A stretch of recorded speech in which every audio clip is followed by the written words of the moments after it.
Hello friends, welcome to our YouTube channel KSP classes. तो कैसे हैं आप सब? आई होप आप लोग बिल्कुल ठीक होंगे।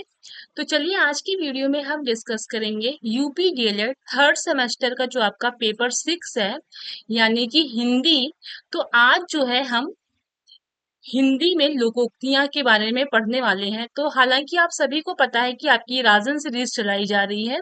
तो हिंदी की जो राजन सीरीज हमने चलाया है उसमें आपका बहुविकल्पी क्वेश्चन कर को करा दिया गया है। उसके बाद जो महत्वपूर्ण टॉपिक्स हैं जैसे मुहावरा हो गया, ठीक है, आपका तत्सम तद्भव हो गया, वाक्यांश के लिए एक शब्द हो गए। तो ये सारी चीजें आपकी करा दी गई है। तो अब जो है आज में हम पढ़ने वाले हैं लोकोक्तियां। तो देखिएगा जो जो भी आपको टॉपिक कराया गया है ना, वहां से हर एक टॉपिक से 2 से 3 नंबर पक्का आपके बनते हैं। जब अति लघु उत्तरी कराया जाएगा तो भी आपको वहां पे पता चल जाएगा। तो चलिए स्टार्ट करते हैं। लोकोक्तियां आज पढ़ेंगे हम। लोकोक्तियों को कहावत भी बोलते हैं। तो सबसे पहले हम ये देखेंगे कि लोकोक्तियां यानी कहावत का अर्थ क्या है। ठीक, तो लोकोक्तियां यानी कहावत का अर्थ होता है कही हुई बात, यानी कि लोगों के द्वारा जो बात कही जाती है ना, वही जो है आपकी लोकोक्ति बन जाती है। यानी कि जो लोग बात कह देते हैं, जो किन्हीं के द्वारा जो बात बोल दिया जाता है, फिर जब वही फेमस हो जाता है, तो जब वही लोग प्रयोग करने लगते हैं तो उसको लोकोक्ति कहते हैं। लोकोक्ति यानी लोगों के द्वारा कही हुई उक्ति। ठीक, लोकोक्ति। चलिए इसका अब हम डिफिनेशन देख लेते हैं। किसी घटना अथवा कहानी से संबंधित अनुभव के सार को किसी घटना अथवा कहानी से संबंधित अनुभव के सार को व्यक्त करने वाली प्रसिद्ध उक्ति या कथन को लोकोक्ति या कहावत कहते हैं। ठीक है, समझिएगा चीजों को।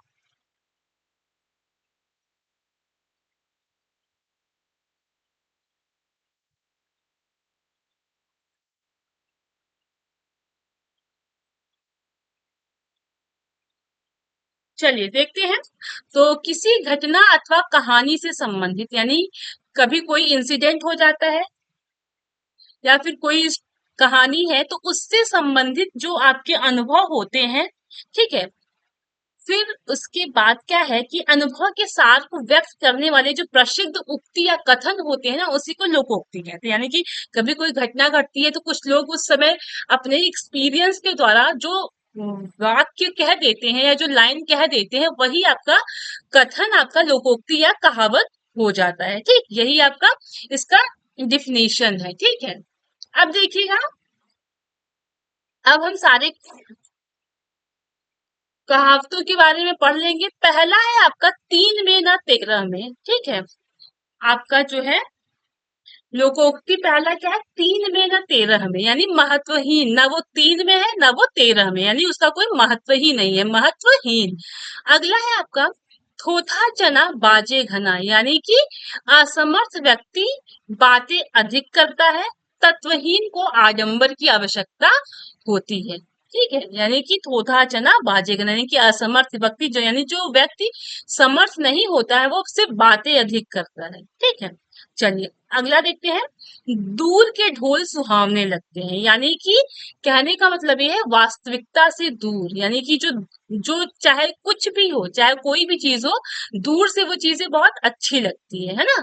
यानी कि जब हम पास जाएंगे, चीजों को देखेंगे, समझेंगे, तो क्या होता है, हमको उसकी वास्तविकता का पता चलेगा।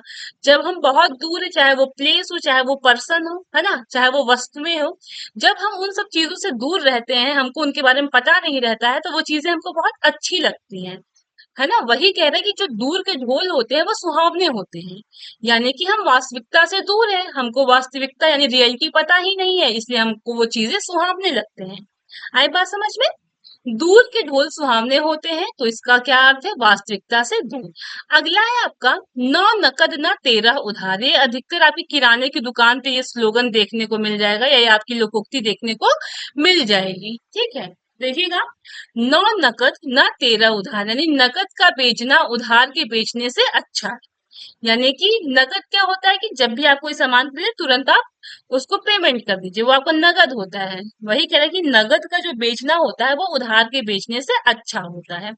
अगला है आपका नौ की लकड़ी 90 खर्च, यानी वस्तु के मूल्य से उसके रख रखाव का खर्च अधिक होना।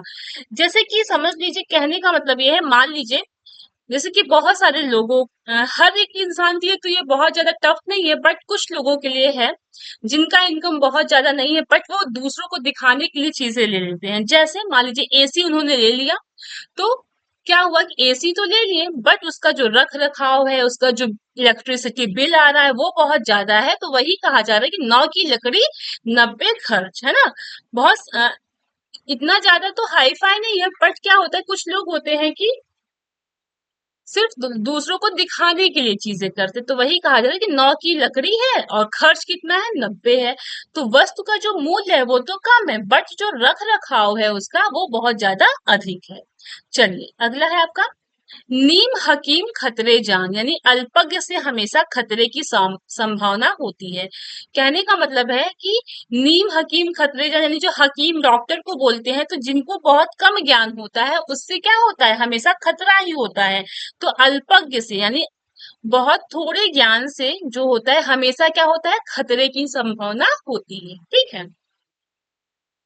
अगला है आपका, मियाँ की दौड़ मस्जिद तक, ठीक, यानी सीमित पहुंच। यानी कि जैसे मान लीजिए बच्चे हैं, वो घर से स्कूल, स्कूल से घर, घर से स्कूल, स्कूल से घर। तो वही कहने का क्या मतलब है कि उनका जो मतलब कि रूटीन है वो सीमित है, लिमिटेड है। वो घर से स्कूल जाते हैं, स्कूल से घर आते हैं, फिर सुबह स्कूल जाते हैं, फिर घर आते हैं। तो वही कहा जा रहा है कि मियाँ की दौड़ मस्जिद तक, यानी सीमित पहुंच। अगला है आपका, अक्ल भरी या भैंस, ठीक। तो इसका आपका अर्थ क्या होगा, शारीरिक शक्ति से बुद्धि अधिक श्रेष्ठ है। कहने का मतलब है कि अक्ल बड़ी या भैंस, यानी भैंस बड़ी है कि अक्ल बड़ी है। तो शारीरिक शक्ति से, यानी कि जो बॉडी का पावर है उससे ज्यादा आपका जो बुद्धि है ना वो ज्यादा सर्वश्रेष्ठ है। ठीक। चलिए अगला देखेंगे, अंधी पीसे कुत्ते खाएं, ठीक। कहने का मतलब है कि परिश्रम का लाभ अयोग्य द्वारा उठाना, यानी कि जो पीस रहा है वो तो अंधा है, फिर भी वो कितना परिश्रम कर रहा है, चीजों को पीस रहा है, लेकिन जो खा रहा है वो कौन है, कुत्ता है। यानी कि जो परिश्रम कर रहा है या जो परिश्रम का लाभ मिल रहा है वो कोई अयोग्य द्वारा उठाना, यही आपका क्या हो जाएगा, लोकोक्ति, अंधी पीसे कुत्ते खान। ठीक। चलिए अगला देखेंगे, अंधा बाटे रेवड़ी फिर अपने को ही दे, यानी कि स्वार्थ लाभ। अंधा जो है वो बांट रहा है रेवड़ी और बार बार वो अपने को ही दे रहा है, तो वो स्वार्थ लाभ। ये तो कॉमन सी चीज है, बहुत इजी है। अगला है, अंधे के आगे रोना अपना दीदा खोना, यानी कि दुख सुनाने पर ध्यान ना देना। यानी कि अंधे के आगे रोना, आप किसी अंधे के सामने रोएंगे तो क्या उसको पता चलेगा, क्या आप आवाज से तो पता चलेगा, बट वो आपको देख नहीं सकता, आपकी फीलिंग्स तो समझ नहीं सकता। क्या पता कहेगा ये तो झूठ में ही रो रहा है, क्या मैं देख रहा हूँ, है ना। तो वही कहा जा रहा है कि अंधे के आगे रोना अपना दीदा खोना, यानी दुख सुनाने पर ध्यान ना देना। अगला है, अधजल गगरी छलकत जाए, यानी कम ज्ञानी धन सम्मान वाले व्यक्ति अधिक प्रदर्शन करते हैं। यानी कि जो कम ज्ञान वाले होते हैं या जिनके पास बहुत ज्यादा धन नहीं होता है, वो इंसान बहुत ज्यादा शो ऑफ करता है, यानी अधिक प्रदर्शन करता है। ठीक है। चलिए अगला लोकोक्ति देख लेते हैं, अंधा बगुला कीचड़ खाए, यानी कि जो बगुला अंधा है वो कुछ भी खा सकता है। बगुला कीड़े मकोड़े जो खेत के होते हैं उसको खाते हैं ना, तो वही जब अंधा है तो कुछ कीचड़ भी खा सकता है ना। तो इसका अर्थ क्या है, संसाधन की कमी से अयोग्य बनना। ठीक। चलिए आगे देखेंगे, ऊंट के मुंह में जीरा तो अपर्याप्त, यानी ऊंट, ऊंट को तो आप देखे होंगे कितना विशाल, मतलब बड़ा होता है, तो उसका मुंह भी तो बहुत बड़ा होता है, और जीरा कितना होता है, छोटा होता है। यानी कि बहुत ज्यादा जगह पे बहुत थोड़ा सा चीज है ना, अपर्याप्त, यानी ऊंट के मुंह में जीरा, यानी बिल्कुल थोड़ा सा, बड़ी चीज है बट बहुत थोड़ा सा। ठीक है। चलिए आगे है आपका, ऊंची दुकान फीका पकवान, तो इसका क्या है, दिखावा करना। यानी कि दुकान तो बहुत अच्छी है, हाई फाई है, लेकिन वहां का जो पकवान है बहुत फीका है, यानी कि दिखावा करना। बहुत सारे लोग का जो रेस्टोरेंट होता है वो बहुत फेमस होता है, बट वहां पे जब जाके आप कोई भी डिश ट्राई करेंगे तो क्या होता है, बिल्कुल फीका होता है। तब कहते हैं कि अरे दुकान तो बहुत ऊंची है बट पकवान एकदम फीकी है ना, दिखावा करना। अगला है आपका, एक और एक 11, यानी संग में शक्ति, यानी कि एक और एक जब मिलते हैं तो क्या होता है, 11 बन जाता है। यानी कि जब सब यूनिटी में होते हैं, सब एकजुट हो जाते हैं, तो क्या होता है, शक्ति हो जा, मतलब कि बहुत मजबूती आ जाती है ना। संघ में शक्ति कहने का मतलब है। अगला है, एक हाथ से ताली नहीं बजती है, यानी कि आप अगर कोशिश करें एक हाथ से ताली बजाने की तो कभी नहीं बज सकता है, ठीक। तो वही कहने को, अकेले झगड़ा नहीं होता है, यानी कि अगर इंसान चाहे एक हाथ से ताली बजाना तो नहीं हो सकता है, वही है कि अकेले झगड़ा नहीं होता है, ठीक। यानी दोनों पक्ष का कुछ न कुछ मिस्टेक होता है। अगला है, खिसियानी बिल्ली खंभा नोचे, यानी कि जो है क्रोधवश अटपटे कार्य करना, यानी कि जब कोई बहुत सारे लोग हैं, जब बहुत ज्यादा गुस्सा होते हैं तो बहुत इधर उधर के काम करने लगते हैं, ठीक। तो वही कहने का मतलब है कि खिसियानी बिल्ली खंभा नोचे, ठीक। अगला है, खरी मजूरी चोखा काम, ठीक, यानी कि नकद एवं उचित पारिश्रमिक देने पर काम अच्छा होता है, ठीक। अगला है, घर का भेदी लंका ढावे, यानी आपसी फूट अत्यधिक हानिकारक होती है, जैसे विभीषण जी ने किया था, हालांकि उन्होंने तो सही के लिए किया था, फिर भी उनको यही कहा जाता है कि घर का भेदी लंका ढावे, ठीक। चलिए अगला है आपका चिकना घड़ा, तो चिकना घड़ा का अर्थ है निर्लज्ज व्यक्ति, ठीक। चलिए अगला देखेंगे, चोर की दाढ़ी में तिनका, चोर की दाढ़ी में तिनका, यानी अपराधी हमेशा संशक रहते हैं, यानी कि अगर कोई, ये तो सिर्फ एक कहावत है, लेकिन अगर एक्चुअली में कोई इंसान अगर कुछ भी गलती किया रहता है या कोई चोरी या कोई अपराध किया रहता है, तो उसकी जो बॉडी लैंग्वेज होती है, जो फेस का एक्सप्रेशन होता है, वो अलग ही समझ में आ जाता है, ठीक।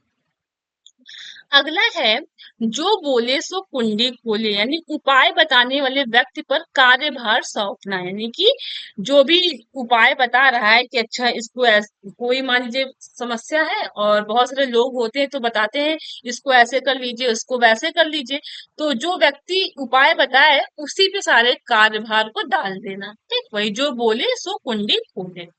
अगला है आपका, झूठ के पाप नहीं होते, यानी कि झूठ एक बात पर स्थिर नहीं रह पाता है, यानी कि झूठ के पांव नहीं होते हैं, है ना। इसका अर्थ क्या होगा, झूठ एक बात पर कभी भी स्थिर नहीं रह पाता है। अगला है आपका, तीन लोक से मथुरा न्यारी, यानी अन्य से विशिष्ट या भिन्न होना। अगला है आपका, अंत भला तो सब भला, यानी जिस कार्य का परिणाम अच्छा हो तो सब विघ्न बाधाएं भूल जाती है, ठीक। चलिए अगला देखेंगे, अंधेर नगरी चौपट राजा, यानी मूर्ख शासक अपराधी और निर्दोष में अंतर नहीं करता है, ठीक।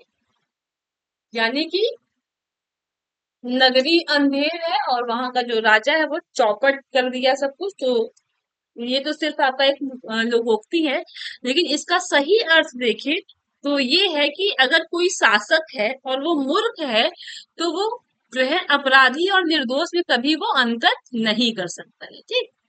अगला है आपका, अकेला चना भार नहीं फोड़ सकता, ठीक, यानी संगठन में ही शक्ति होती है, अकेला व्यक्ति कुछ नहीं कर सकता है। अकेला जो व्यक्ति होता है ना वो कर तो सकता है, बट कुछ काम ऐसे होते हैं जहां पे क्या होता है कि यूनिटी की आवश्यकता होती है, किसकी आवश्यकता होती है, यूनिटी की, है ना। तो कुछ काम ऐसे होते हैं कि वो संगठन के द्वारा ही होते हैं, या तो संगठन में ही शक्ति होती है और अकेला जो व्यक्ति होता है वो कुछ नहीं कर सकता है, ये आपके अकेला चना भार नहीं फोड़ सकता है, इसके अकॉर्डिंग। अगला है, अंधों में काना राजा, यानी कि मूर्ख व्यक्तियों में थोड़ा समझदार भी ज्ञानी समझा जाए, यानी कि बहुत सारे लोग हैं मान लीजिए, वहां पे सभी व्यक्ति मूर्ख हैं और वहां पे उनके बीच में एक व्यक्ति थोड़ा सा समझदार है, तो वही आपका क्या कहा जाता है, अंधों में काना राजा, ठीक है। अगला देखते हैं, अब पछताए होत क्या, जब चिड़िया चुग गई खेत, यानी जब अवसर निकल जाने पर पछताना व्यर्थ है, यानी कि जब कोई मान लीजिए मिस्टेक हुआ या कोई अवसर है वो निकल गया और आप वहां पे नहीं पहुंच पाए, आपको कुछ भी चीजें वहां पे बताना था बोलना था वो नहीं कर पाए, तो बाद में पछताने का कोई मतलब नहीं होता, ठीक। चलिए अगला था, आए थे हरि भजन को, ओजन लगे कपास, यानी एक कार्य को पूरा न करें दूसरे काम में लग जाना, यानी आए थे किसी और काम के लिए, वो काम पूरा ही नहीं हुआ, तब से वो दूसरे काम में लग गए। ठीक, चलिए अगला है, ऊंट चढ़े पर कुत्ता काटे, यानी विपत्ति सर्वत्र पीछा करती है। ठीक, अगला है आपका, कहाँ राजा भोज कहाँ गंगू तेली, यानी असमान व्यक्ति की तुलना करना, एक व्यक्ति की तुलना दूसरे असमान व्यक्ति से करना। ठीक, अगला है, कहे से कुमार गधे पर नहीं चढ़ता, यानी हठी व्यक्ति समझाने पर भी नहीं मानता। ठीक, हठी व्यक्ति जो होता है वो समझाने पर भी नहीं मानता है। चलिए अगला देखेंगे, काला अक्षर भैंस बराबर, तो इसका अर्थ क्या है, निरक्षर होना, यानी कि काला अक्षर भैंस बराबर यानी कि पढ़ा लिखा ना होना। ठीक, निरक्षर होना। अगला है, का वर्षा जब कृषि सुखाने, यानी कि जब कृषि यानी खेती जब सूख गई तब वर्षे का क्या काम है ना, बारिश का क्या काम, तो वही कहा जा रहा है, आवश्यकता समाप्त हो जाने पर प्राप्त वस्तु व्यर्थ होती है, यानी कि जब कृषि पूरी सूख गई, फसल पूरा सूख गया, तब जब बारिश हो रही तो उसका क्या ही मतलब निकला है ना, कि जब आवश्यकता समाप्त हो जाती है तब कोई वस्तु अगर प्राप्त होती है तो वो तो क्या होता है, व्यर्थ होता है, उसका कोई मतलब नहीं निकलता है। चलिए आगे देखेंगे, काठ की हांडी बार बार नहीं चढ़ती, यानी कि काठ मतलब क्या होता है, लकड़ी होता है, तो अगर कोई लकड़ी की हांडी है तो उसको बार बार नहीं चढ़ा सकते, क्यों, क्योंकि वो जल जाएगी, है ना। तो इसका अर्थ ये है कि छल कपट से सदैव काम नहीं बनता, एक बार तो आप छल कपट से आपने अपना काम बना लिया, बट बार बार अगर आप छल कपट से काम करेंगे तो लोग भी जो क्या है, लोगों को भी पता चल जाएगा, है ना। तो वही कहने का मतलब है कि काठ की जो हांडी होती है वो बार बार नहीं चढ़ती, यानी छल कपट से सदैव काम नहीं बनता है। अगला है आपका, खरबूजे को देखकर खरबूजा रंग बदलता है, यानी देखा देखी काम करना है। एक अगर स्कूल क्लास में एक बच्चा इस तरह से काम कर रहा है तो दूसरा बच्चा भी उसको देख के सेम वैसे ही काम करने लगेगा, है ना। तो खरबूजे को देखकर खरबूजा रंग बदलता है, यानी देखा देखी काम करना। अगला है, खाने के दांत और दिखाने के और, यानी कथनी करने में भेद होना। ठीक, क्या है आपका, कथनी करने में भेद होना है, कि खाने के तो दांत अलग है और दिखाने के अलग, यानी कहने को तो बहुत कुछ कह रही है लेकिन करने में तो कुछ है ही नहीं। कहने को क्या है, लंबा लंबा फेंक दिया, बट जब करने का टाइम आया तो कुछ किए ही नहीं। वही कह रहा है कि कथनी करने में भेद, यानी कहने में और करने में बहुत डिफरेंस होता है। ठीक, चलिए आगे आगे है 40 नंबर, आधा तीतर आधा बटेर, यानी बेमेल वस्तु का प्रयोग। अगला है, कोयले की दलाली में हाथ का, यानी कि बुरे काम में साथ देने पर बदनामी होती ही है, यानी कि अगर आप कोयले की दलाली कर रहे हैं तो आपका हाथ तो काला होना है ही, है ना। तो वही कहने का मतलब है, अगर आप बुरा काम कर रहे हैं या बुरे काम में आप साथ दे रहे हैं तो आपकी बदनामी तो होनी ही है। ठीक, अगला है, जल में रहकर मगर से बैर, यानी कि जल में रहना भी है और मगरमच्छ से बैर भी करना है, यानी जिसके अधीन रहे उसी से शत्रुता करना।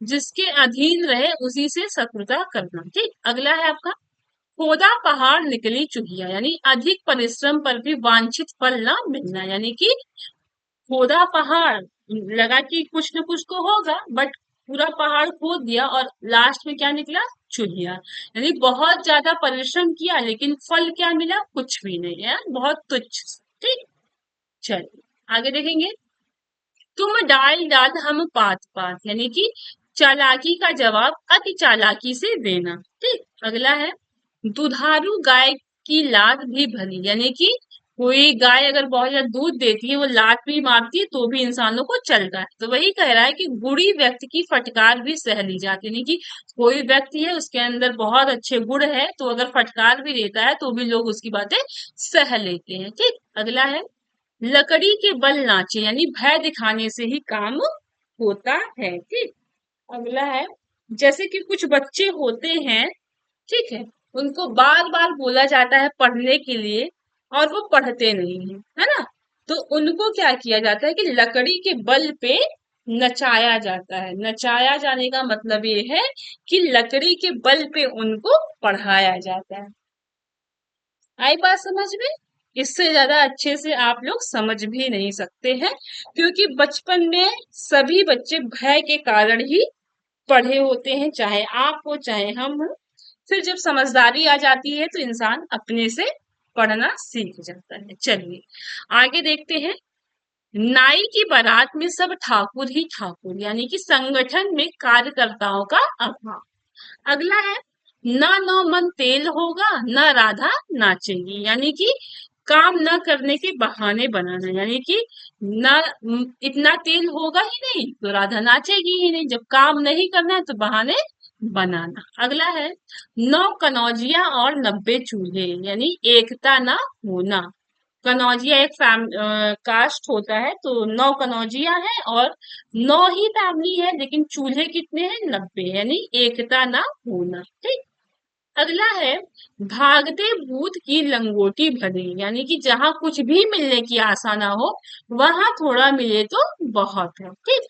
अगला है, घी के लड्डू टेढ़ा भी भला, यानी कि गुणकारी वस्तु का रूप रंग नहीं देखा जाता है, यानी कि जो लड्डू होता है अगर वो घी का बना हुआ है तो वो टेढ़ा बेढ़ा भी हो तब भी लोगों को कोई दिक्कत नहीं होती। उसी प्रकार से कोई अगर वस्तु है उसके अंदर बहुत गुण है तो चाहे उसका रूप रंग चाहे जैसा भी हो, लोगों को कोई प्रॉब्लम नहीं होती है। ठीक। चलिए अब हम अगला टॉपिक देख लेते हैं। ये आपका हमने लोकोक्ति पढ़ा है।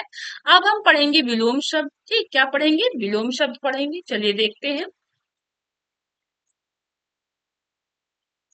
तो अति, अति का विलोम होता है अल्प। अति मीन्स ज्यादा और अल्प मीन्स होता है कम। ठीक है। अनिवार्य, अनिवार्य का जो है क्या होता है? वैकल्पिक। अनिवार्य होता है जरूर से करना है, वैकल्पिक यानी आप उसमें से कोई भी एक चुन सकते हैं। अतिवृष्टि का होता है अनावृष्टि। ठीक। प्रधान, प्रधान का होता है गौड़। ठीक है। अगला है आपका कृष। ठीक, कृष का होता है बलिष्ठ। क्या होता है? बलिष्ठ। क्रिस, क्रिस का क्या होता है? बलिष्ठ। आलोक, आलोक का क्या होता है? तम। ठीक है। स्वतंत्र, स्वतंत्र का क्या होता है? परतंत्र होता है। स्याह, स्याह का क्या होता है? सफेद होता है। स्वजाति, स्वजाति का क्या होता है? विजाति होता है। ठीक। सौम्य, सौम्य का क्या होता है? उग्र होता है। तेजस्वी, तेजस्वी का क्या होता है? निस्तेज होता है। ठीक है। सठता, सठता का क्या होता है? सज्जनता होता है। चलिए आगे देख लेते हैं।